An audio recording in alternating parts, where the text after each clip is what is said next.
Ek is Liana van Rooij en ek is die trotse koshuisma van Huis Dahlia. As jy by Huis Dahlia instap, is die kultuur wat jy dadelik ervaar is daai tuiste weg van die huis af. En ek glo elke koshuis kan dit sê.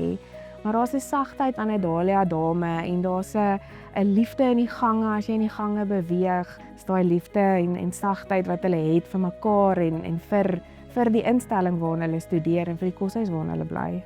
Ons ken almal mekaar en dit is half 'n familie, 'n tweede familie wat ons hier gebou het en ons voel net veilig en lief vir mekaar en dis regtig net iets spesiaals wat ons hier het. So elke donderdag het ons 'n Dahlia donderdag en dit is of Dahlia koffie ook en dis waar almal al die dames net aan die einde van die week bymekaar kom en net alles deel, die goed, die sleg en dis net almal om net 'n lekker ruskansie ook te kry en net lekker saam te kuier.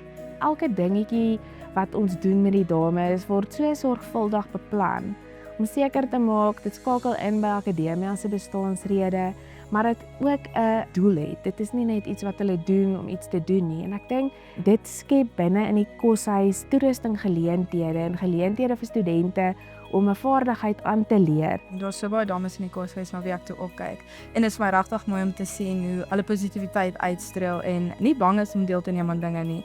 En hulle doen dit met soveel selfvertroue en ek dink dit is aansienlik makliker om deel te wees van iets as jy weer as iemand in die hoekie wat jou ondersteun. So ek dink dit is wat Huis Dahlia vir my bied, 'n plek om veilig te voel en nie bang te wees om reg te wees vir myself nie.